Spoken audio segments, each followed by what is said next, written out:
सुप्रभात छात्राओं। आज हम स्पर्श भाग 1 का पाठ 10 पढ़ेंगे, रहीम के दोहे। और हमने पाठ 11 पहले ही पढ़ा दिया था, आदमीनामा। और आज हम रहीम के दोहे पाठ को पढ़ाएंगे, जो कि हमने पहले छोड़ दिया था, उसे आज हम आप पूरा करेंगे। तो रहीम के दोहे का पहला दोहा है कि रहीमन धागा प्रेम का मत तोड़ो चटकाए, टूटे से फिर ना मिले, मिले गांठ पड़ जाए। चटकाए मतलब झटके से, पड़ जाए मतलब पड़ जाती है। अब अर्थ इस प्रकार है कि रहीम जी कहते हैं कि प्रेम का बंधन किसी धागे के समान होता है, जिसे कभी भी झटके से नहीं तोड़ना चाहिए, बल्कि उसकी हिफाजत करनी चाहिए। क्योंकि जब कोई धागा एक बार टूट जाता है तो फिर उसे जोड़ा नहीं जा सकता। टूटे हुए धागे को जोड़ने की कोशिश में उस धागे में गांठ पड़ जाती है। उसी प्रकार किसी से रिश्ता जब एक बार टूट जाता है फिर उस रिश्ते को दोबारा अपन पहले की तरह नहीं जोड़ सकते हैं, और ना ही उसमें उस तरह का प्रेम रहता है। इसलिए अपने रिश्ते को हमेशा बचा कर रखना। रहीम के दोहे का द्वितीय दोहा इस प्रकार है कि रहीमन निज मन की बिथा, मन ही राखो गोए, सुनी अठिलह लोग सब, बाँटी न लह कोय। इसमें कुछ शब्दार्थ हैं। निज का मतलब होता है अपने, बिथा का मतलब दर्द, अठिलह का मतलब मजाक उड़ाना, बाँटी का मतलब बांटना, और कोय का मतलब कोई। इस प्रकार अब इसका अर्थ है कि रहीम जी कहते हैं कि अपने मन की पीड़ा या दर्द को दूसरों से छुपाकर ही रखना चाहिए। क्योंकि जब आपका दर्द किसी अन्य व्यक्ति को पता चलता है तो वे लोग उसका मजाक ही उड़ाते हैं। कोई भी आपके दर्द को बांट नहीं सकता, अर्थात कोई भी व्यक्ति आपके दर्द को कम नहीं कर सकता है। इस प्रकार हमें अपना दर्द किसी को नहीं बताना चाहिए। रहीम के दोहे की तृतीय दोहा इस प्रकार है कि एक साधे साधे सब, सब साधे सब जाए, रहीमन मूल ही सींचबो, फूले फले अधाय अघाय। तो इसका अर्थ अब इस प्रकार है कि रहीम जी कहते हैं कि एक बार में केवल एक ही कार्य करना चाहिए। क्योंकि एक काम के पूरा होने से कई और काम अपने आप पूरे हो जाते हैं। यदि एक ही साथ आप कई लक्ष्य को प्राप्त करने की कोशिश करेंगे तो कुछ भी हाथ नहीं आता है। तो इसलिए रहीम जी कहते हैं कि यह वैसे ही है जैसे किसी पौधे में फूल और फल तभी आते हैं जब उस पौधे की जड़ में उसे तृप्त कर देने वाला जितना पानी डाला जाता है। रहीम के दोहे का चतुर्थ दोहा इस प्रकार है। चित्रकूट में रहीम रहे, रहीमन अवध नरेश, जा पर विपदा पड़त है, सो आवत यह देश। तो इसमें अवध का मतलब होता है रहने लायक ना होना, और विपदा मतलब विपत्ति। अब अर्थ इस प्रकार है कि रहीम जी कहते हैं कि जब राम को वनवास मिला था तो वे चित्रकूट में रहने गए थे। रहीम यह भी कहते हैं कि चित्रकूट बहुत घना और अंधेरा वन होने के कारण रहने लायक जगह नहीं थी।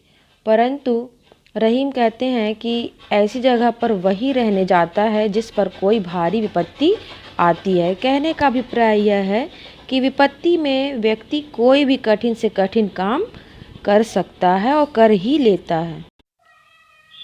रहीम के दोहे की पांचवा दोहा इस प्रकार है कि दीरक दोहा अर्थ के, आखर थोरे आही, ज्यों रहीम नट कुंडली, सिमटी कूदी चढ़ी जाही।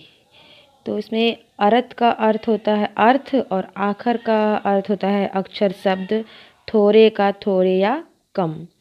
अब अर्थ इस प्रकार है कि रहीम जी का कहना है कि उनके दोहों में भले ही कम अक्षर या शब्द हैं, परंतु उनके अर्थ बड़े ही गहरे और बहुत कुछ कह देने में समर्थ होते हैं। ठीक उसी प्रकार जैसे कोई नट अपने कर्तव्य के दौरान अपने बड़े शरीर को सिमटा कर कुंडली मार लेने के बाद छोटा लगने लगता है। रहीम के दोहे की छठवां दोहा इस प्रकार है कि धनी रहीम जल पंख को, लघु जिए पियत अघाय, उदधी बढ़ई कौन कहत कौन है, जगत पियासो जाए।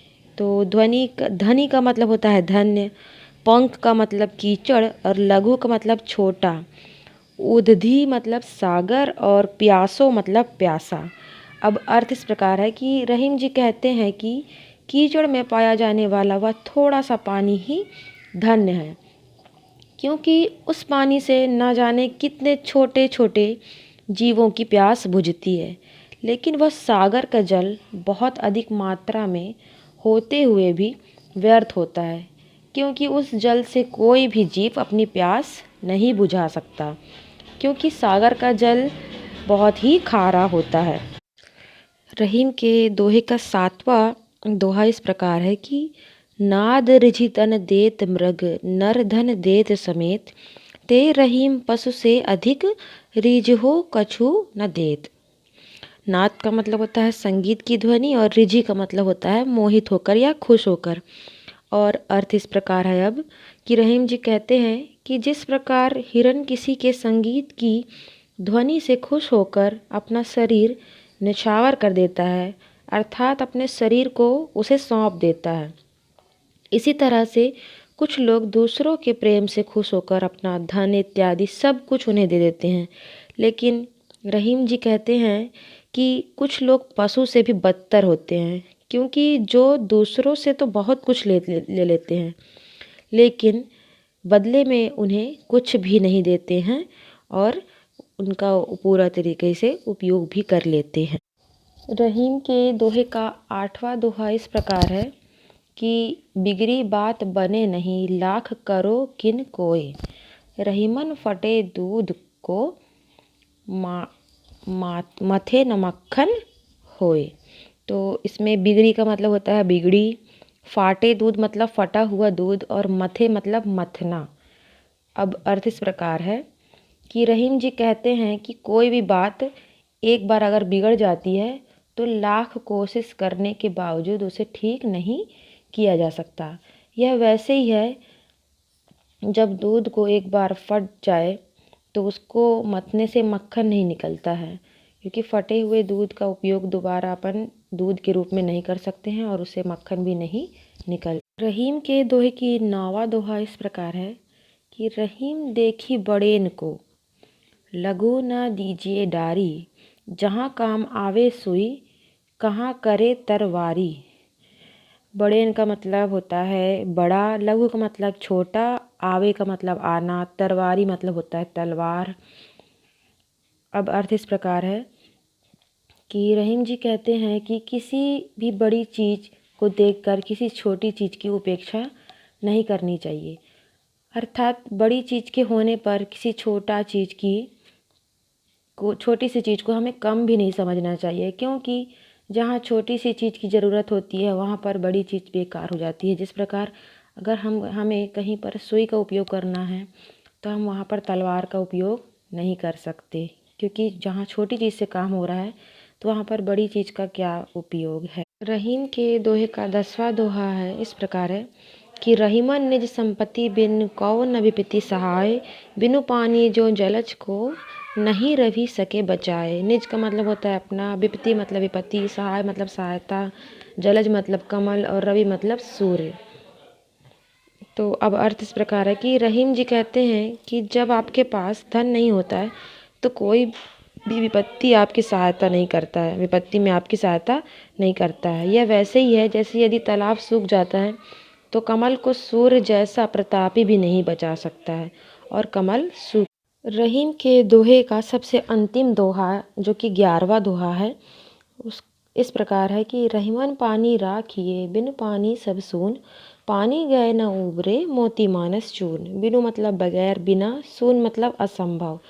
अब अर्थ इस प्रकार है कि रहीम जी कह रहे हैं कि मनुष्य में हमेशा विनम्र पानी जैसा होना चाहिए, और पानी का दूसरा अर्थ आभा तेज चमक से है, जिसके बिना मोती का कोई मूल्य नहीं होता है। पानी का तीसरा अर्थ जल से भी है, जिसे आटे या चून से जोड़कर दर्शाया गया है। तो रहीम जी का कहना है कि जिस प्रकार आटे का अस्तित्व पानी के बिना नम्र नहीं हो सकता और मोती का मूल्य उसकी आभा के बिना नहीं हो सकता, उसी तरह मनुष्य को भी अपने व्यवहार में हमेशा पानी जैसा विनम्रता रखना चाहिए, जिसके बिना उसका जीवन जीना व्यर्थ हो जाता है।